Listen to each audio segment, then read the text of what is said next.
बहुत पुराने जमाने की बात है। अरब की रेत भरी जमीन पर एक छोटा सा शहर था, मक्का। छोटा जरूर था, मगर बहुत ही मुकद्दस और बरकतों वाला, क्योंकि वहीं था खाना ए काबा, वो घर जिसे हजरत इब्राहीम अलैहिस्सलाम और उनके बेटे इस्माइल अलैहिस्सलाम ने सिर्फ अल्लाह की इबादत के लिए बनाया था। हर साल दूर दूर से लोग ऊंटों, घोड़ों और पैदल सफर करके आते, काबा का तवाफ करते, अल्लाह का नाम लेते और उसके घर में सजदा करते। उनके दिलों में काबा के लिए गहरी मोहब्बत और अदब था। मगर मक्का से दूर यमन के शहर में एक हाकिम रहता था। उसका नाम था अब्रहा अल अशरम। वो ईसाई था और बहुत घमंडी स्वभाव का। वो नहीं चाहता था कि लोग मक्का जाएं और काबा की इज्जत करें। एक दिन वो अपने दरबार में बैठा था। चारों तरफ उसके सिपाही, वजीर और मशविरा देने वाले मौजूद थे। अब्रहा ने गुस्से और जलन से कहा, क्यों लोग मक्का जाकर उस पुराने घर का तवाफ करते हैं? क्यों नहीं यमन आते? क्या मेरी सरजमीन में ऐसा कोई मकाम नहीं बन सकता जो काबा से भी बड़ा और सुंदर हो? उसके वजीरों ने सर झुकाकर कहा, आप चाहें तो ऐसा घर बना सकते हैं जो पूरे अरब में सबसे आला और सबसे हसीन हो। अब्रहा के चेहरे पर एक चालाक मुस्कान फैल गई। उसने अपने हाथ से दरबार के फर्श पर लकीर खींची और कहा, ठीक है, मैं एक ऐसी इमारत बनाऊंगा कि लोग काबा को भूल जाएंगे। वहां आने वाले हर इंसान को लगेगा कि यही असली जगह है इबादत की। और फिर शुरू हुआ काम। दिन रात मजदूरों की कतारें, कारीगरों की मेहनत और सोने चांदी की बरसात। अब्रहा ने यमन में एक बहुत ऊंची और शानदार गिरजाघर बनवाई। उसका नाम रखा कुलैस। वो इतनी ऊंची थी कि उसका गुंबद आसमान से बातें करता था। दीवारों पर रंग बिरंगे पत्थर, दरवाजों पर सोने की परत और अंदर झिलमिल करते चांदी के झूमर। जो कोई उसे देखता दंग रह जाता। अब्रहा रोज वहां खड़ा होकर कहता, अब लोग मक्का क्यों जाएंगे? अब तो सब यमन आएंगे। लेकिन बात इतनी आसान नहीं थी। अरब के लोगों के दिल में काबा की जो मोहब्बत थी वो किसी भी सोने या चांदी से नहीं तोली जा सकती थी। जब उन्हें पता चला कि अब्रहा ने काबा से मुकाबला करने के लिए गिरजाघर बनाया है तो सारे कबीले गुस्से से भर उठे। काबा तो उनके बाप दादाओं की निशानी थी। वो घर था जहां से रहमत बरसती थी। एक रात कुछ नौजवान अरब मक्का से चुपचाप यमन पहुंचे। उनके दिलों में गुस्सा था और आंखों में आंसू। उन्होंने सोचा, ये अब्रहा कौन होता है काबा की बराबरी करने वाला? रात के अंधेरे में उन्होंने उस गिरजाघर की दीवारों पर गंदगी फैलाई और लौट आए। सुबह जब अब्रहा को खबर मिली कि किसी ने उसके गिरजाघर की बेइज्जती की है, वो तिलमिला उठा। उसकी आंखों में आग थी। वो चिल्लाया, कौन है जिसने मेरी इमारत की तौहीन की? जब उसे बताया गया कि ये काम अरब के लोगों ने किया है क्योंकि वो काबा से मोहब्बत करते हैं, तो अब्रहा का चेहरा लाल पड़ गया। उसने दांत भींचते हुए कहा, अच्छा, तो अब मैं खुद चलूंगा मक्का और उस काबे को जमीन से मिटा दूंगा ताकि कोई उसे देखने तक न जाए। उस दिन से उसने अपने सिपाहियों को इकट्ठा करना शुरू कर दिया।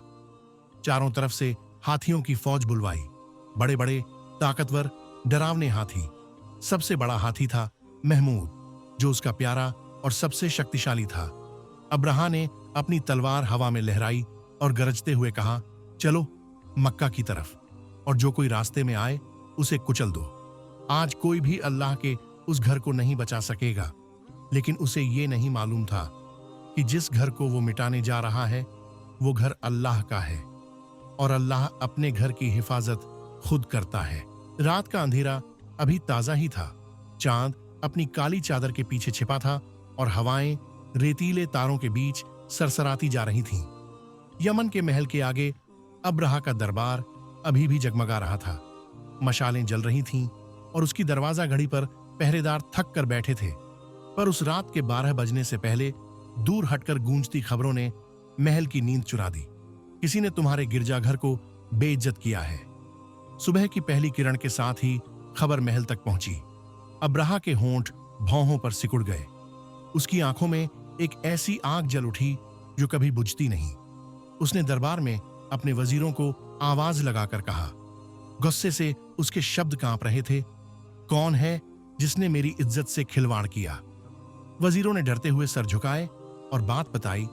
कुछ अरबी नौजवानों ने रात के अंधेरे में आकर उस गिरजाघर की दीवारों पर गंदगी फैला दी, वहां के दरवाजे पर अपमानजनक निशान छोड़े और मूर्ति सज्जा को तोड़ फोड़ कर चले गए।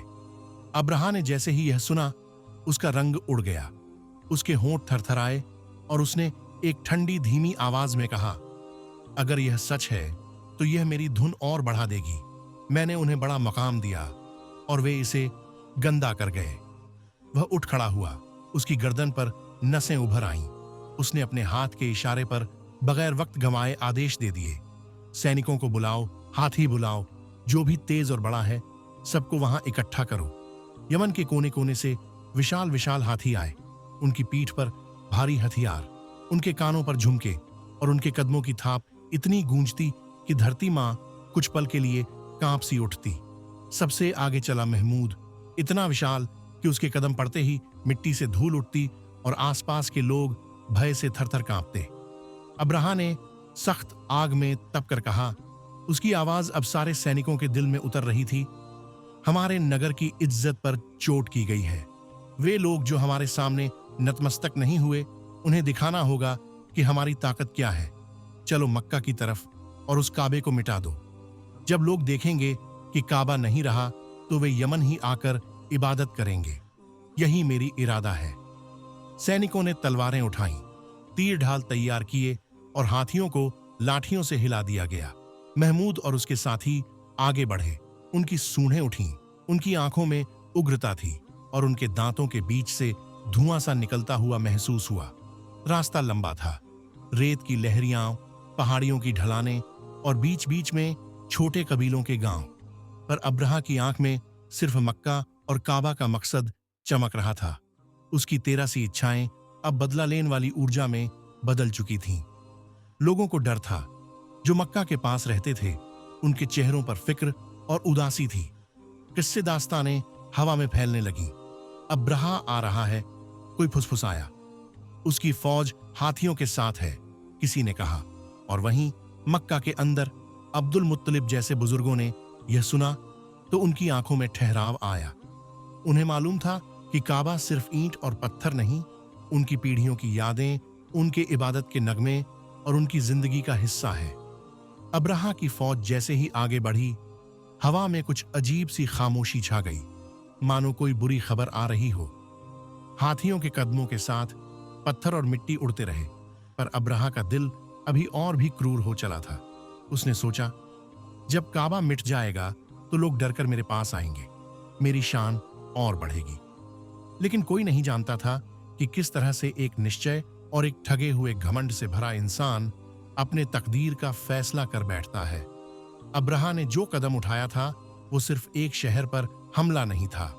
उसके दिल में जो अहंकार था वह किसी बड़ी परीक्षा की शुरुआत था। एक ऐसी परीक्षा जिसमें बदला उसकी तकदीर बनकर लौटकर आएगा। जब यह खबर अरब के कबीलों तक पहुंची तो सब घबरा गए। उन्होंने पहले कभी इतनी बड़ी फौज और इतने हाथी नहीं देखे थे। अब्राहा धीरे धीरे मक्का के करीब पहुंच गया।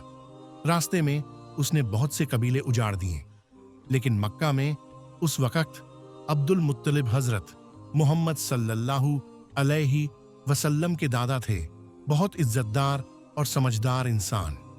अब्राहा ने जब मक्का के पास पहुंचकर उनके ऊंट पकड़ लिए तो अब्दुल मुत्तलिब उससे मिलने गए।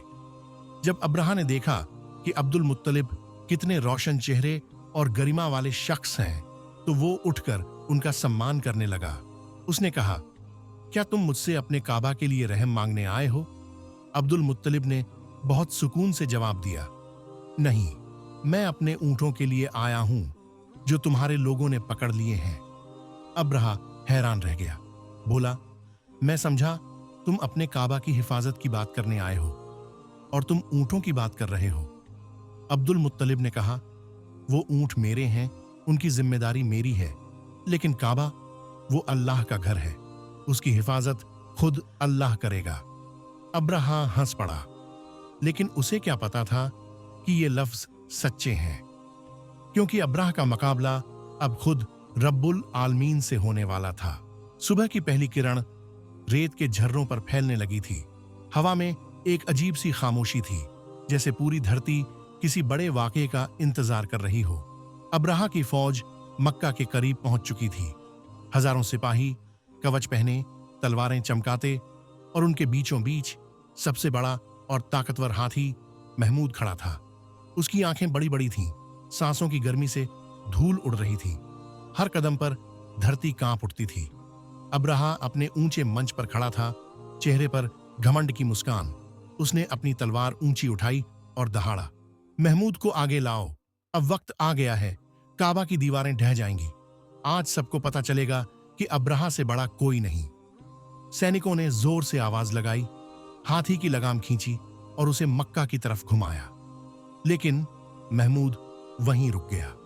उसने गर्दन नीचे झुकाई और भारी आवाज में सूंड से सांस छोड़ी। वो बैठ गया।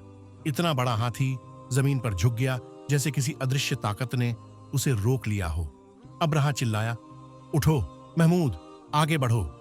सैनिकों ने लाठियां उठाई, उसे मारा, भाले चुभाए, लेकिन हाथी जरा भी नहीं हिला। उसकी आंखों में डर था, मगर किसी इंसान का नहीं, किसी अदृश्य खौफ का। अब्राहा ने झल्ला कर कहा, इसे दूसरी दिशा में मोड़ो, देखो तो सही। सिपाहियों ने महमूद को यमन की तरफ घुमाया और हैरत की बात, वो दौड़ पड़ा। ऐसा लगा जैसे बिजली कड़क रही हो, इतनी तेजी से वो भागा। फिर उन्होंने उसे शाम की तरफ घुमाया, वो फिर चल पड़ा। लेकिन जैसे ही उसे मक्का की तरफ किया गया, वो फिर बैठ गया चुपचाप। आसमान में हल्की हवा चली, सूरज की किरणें जैसे किसी पर्दे के पीछे छिप गईं। हवा ठंडी और भारी होने लगी। सिपाही एक दूसरे को देखने लगे, कुछ के हाथ कांपने लगे। अब्राहा के माथे पर पसीना था। वो बोला, क्या ये संयोग है? क्या ये डर गया? किसी ने जवाब नहीं दिया, सिर्फ सन्नाटा था। रेत के कण भी जैसे ठहर गए हों। और तभी आसमान का रंग बदल गया। पहले हल्का नीला, फिर राख जैसा धूसर, और फिर काले बादलों की मोटी चादर। सूरज पूरी तरह गायब हो गया। हवा में गरज उठी, दूर से कोई आवाज आई, जैसे कोई हजारों पंख एक साथ फड़फड़ा रहे हों। लोग ऊपर देखने लगे। सिपाहियों ने अपनी ढालें उठा लीं। अब्राहा ने गर्दन उठाई और उसकी आंखें फैल गईं।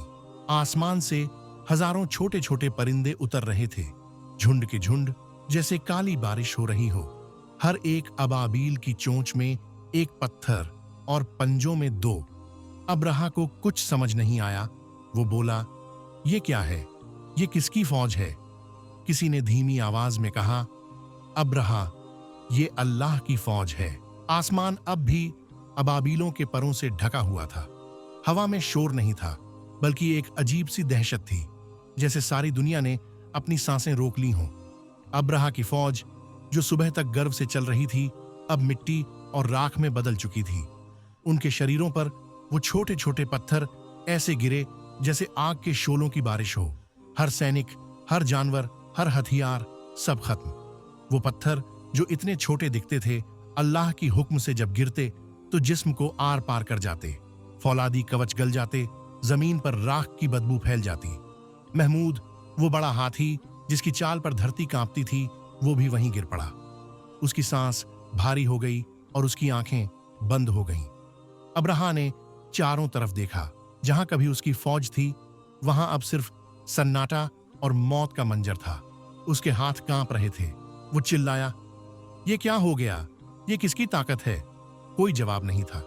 सिर्फ हवा में अबाबीलों के पंखों की आवाज थी और दूर काबा शांत, बेखौफ, रोशन खड़ा था।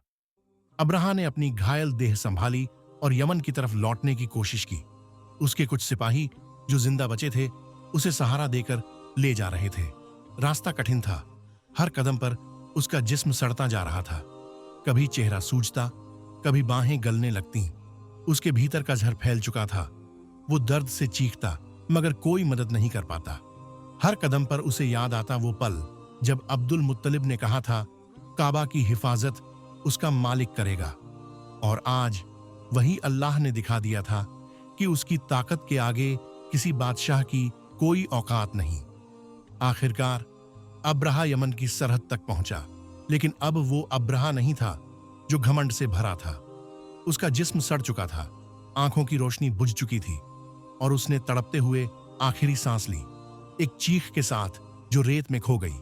फिर वो हमेशा के लिए मिट गया। मक्का में मीनवाइल लोग अपने घरों से बाहर निकले। आसमान साफ हो चुका था, हवा में ताजगी थी, जैसे रहमत बरसी हो। उन्होंने देखा काबा वहीं है, जिसका तस बिना एक दरार के, बिना एक खरोंच के।